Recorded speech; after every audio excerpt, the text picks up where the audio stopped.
Okay, let's go. Hello, man. Mingaba. Today, Masla Saturday ma pisu me. The taglo when somewhere ma. Love ya pata ya to me on pisu me. John Ali to somewhere can to ma. Ma na ni si de ma li ro tin pya pi ma phit pa le. Hello, Okay, man. let's go. John Ali hello live pa ti su cha ma.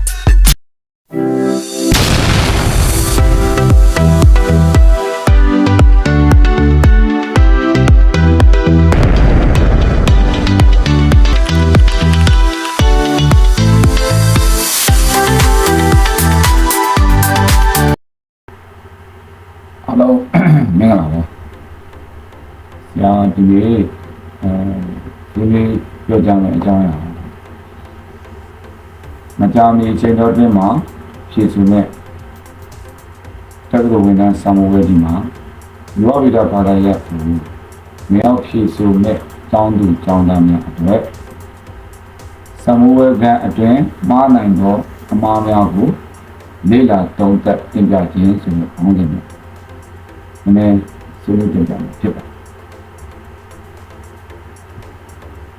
အဲ့တော့ဒီနေ့တင်မဲ့အကြောင်းအရာမှာဒီနေ့ပြောကြားမဲ့အကြောင်းအရာမှာ content 3ခုပါမယ်။ဒါမှတစ်ချက်ကတော့ Greater Biology ရဲ့မြေပုံခွဲဝေမှုအပိုင်းဖြစ်ပါတယ်။ဒီတစ်ချက်ကတော့စမဝဲဖြည့်ဆိုရမှာဒီဆိုင်ရမယ့်အချက်များဆိုတဲ့အောင်းဖြစ်ပြီးတော့တရားတစ်ချက်ကတော့စာတွေကိုပြန်တွေးတဲ့နေရာမှာလှုပ်ဆောင်တင်တော့အကြောင်းအရင်းများအကြောင်းအရာများအပိုင်း၃ပိုင်းခွဲပြီးတော့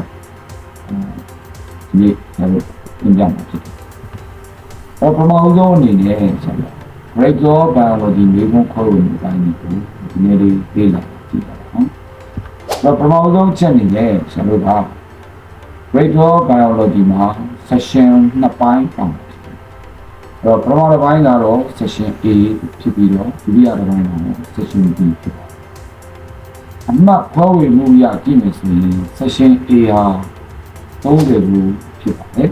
နော် session A B ပေါင်း session A B 30ခုဖြစ်ပါတယ်။အဲ့တော့ session A မှာပါဝင်မဲ့အပိုင်းတွေကတော့ 2 for 7ဖို့ပါမယ် completion 7ဖို့ပါမယ်။ဒါကmultiple choice လို့ခေါ်တဲ့အဖြေ၄ခုတွေကတစ်ခုရေးရတဲ့ပုံစံတွေပါတယ်။စေကြောင်းပါမယ်ဆက်မှာ။အဲ့တော့2 for 7 completion 7နဲ့ကျွန်တော် amount of the ၄ခုတစ်ခုရေးပါနော် multiple choice 7ဆိုပြီးဒီလိုပေါင်း30ကိုပါမယ်။ဒါက session B ဘက်ကိုကြည့်တဲ့အခါမှာလေ session B မှာကတော့ကျွန်တော် short questionကျွန်တော်ဒီအခန်းကိုတော့နှုံးနေ30မှတ်ဖို့ပါမှာဖြစ်ပြီးတော့ long question ကတော့ဘုတ်ကို7မှတ်နှုံးတယ်နော်အခန်းကိုတော့နှုံးနေ6ခုပါမှာဖြစ်ပါတယ်အဲဒီကမှမိမိတိုက်တဲ့တဲ့ဟာ၄ခုကိုရေးပြရမှာဖြစ်ပါတယ်အဲ့တော့ short question 30မှတ်ဖို့ပါမယ် long question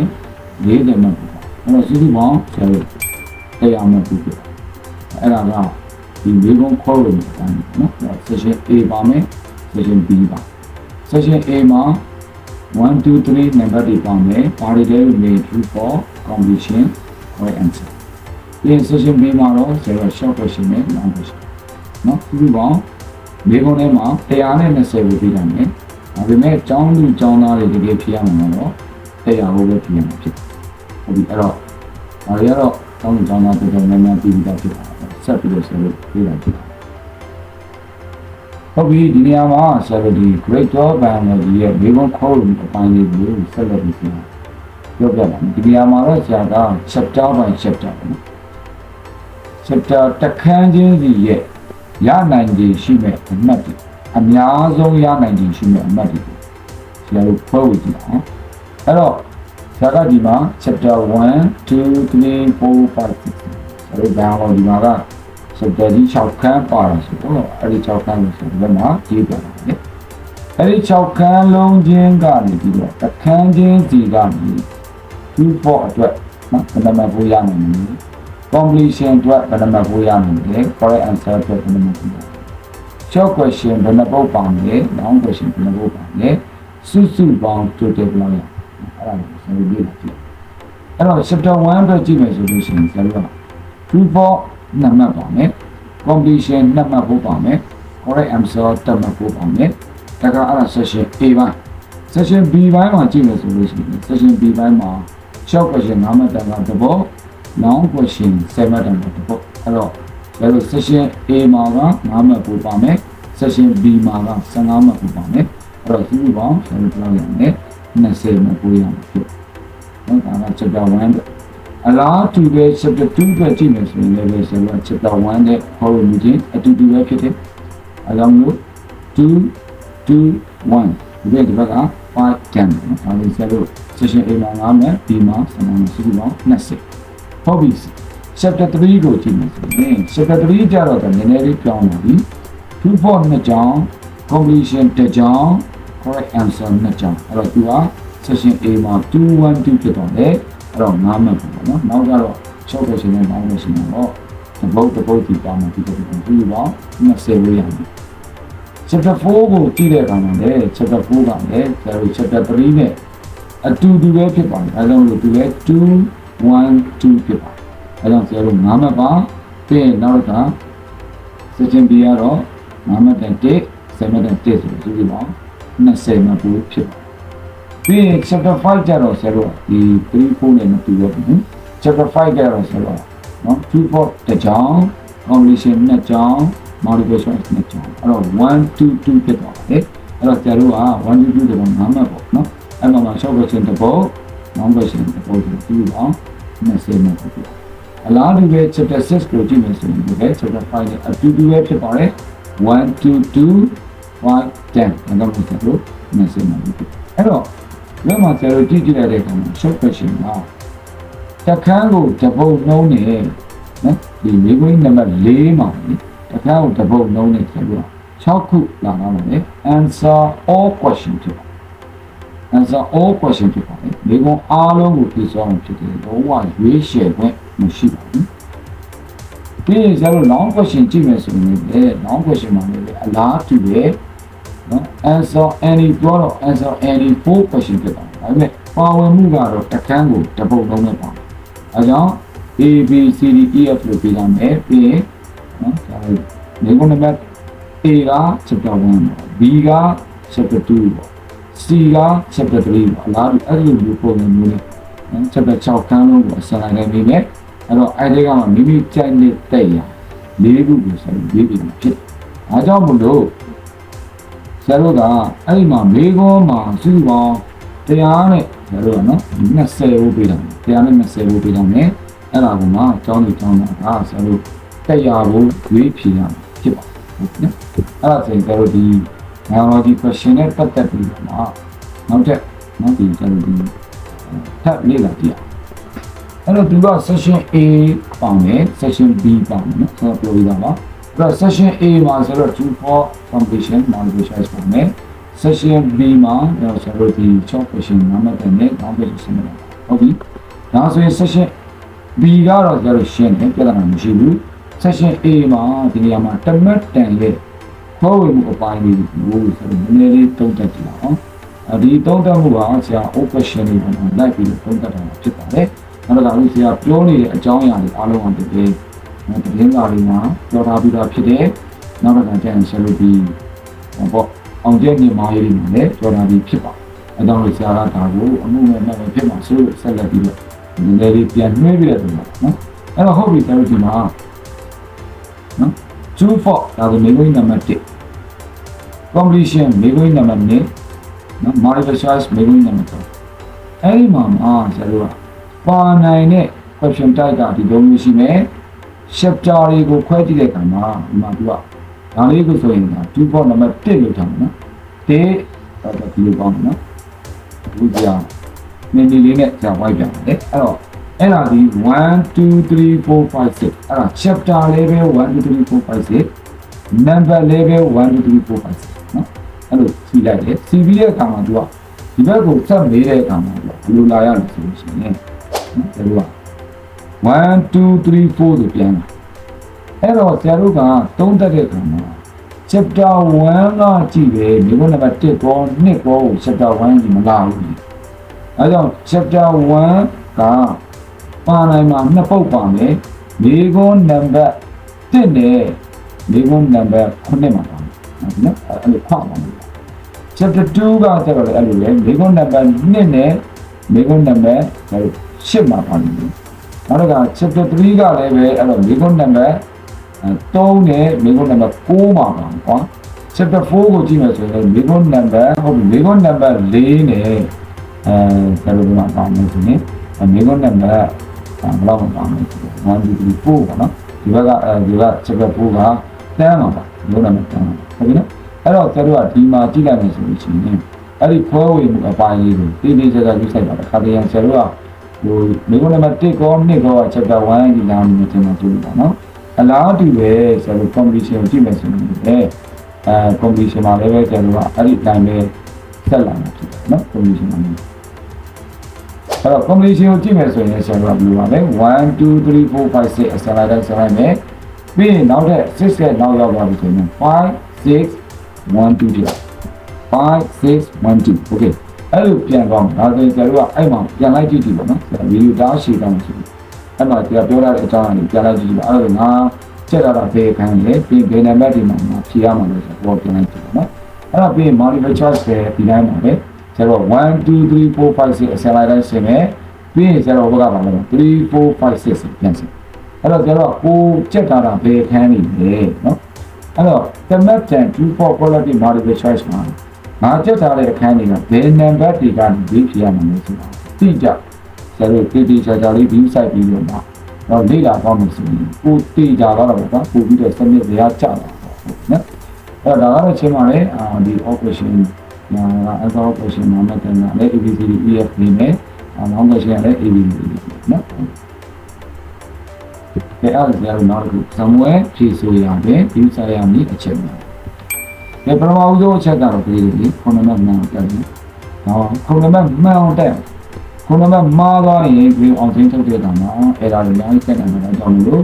ခုနကကိုတေးချာလေးမှန်တက်တယ်အဲ့ဒီတော့မှနံပါတ်1ဘေးမြင်းကိုကြဲကြဲထား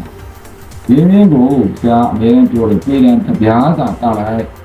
ဘာဖြစ်လို့လဲအကြောင်းရှိပါတယ်နော်ဘာဖြစ်လို့လဲဆိုတော့အခုဒီပုံကိုကြည့်လိုက်ဒါကဆရာတို့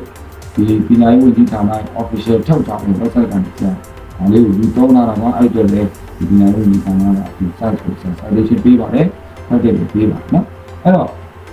အဲ့ဒီနေကုန်းဆောင်ရွက်ကြည့်လိုက်ဒီဒါတော့ sorry answer ပြီးတော့ကြည့်လိုက်လို့ရှိရင်ဒီပထမဦးဆုံးစာမျက်နှာကြီးပြီးတော့ရှေ့ဆုံးရဲ့အကြောင်းကြောင့်တော့လုံးဝမကြည့်လိုက်နော်လုံးဝတော့လို့မရဘာပဲလုပ်အောင်လဲခုနကမှတ်တက်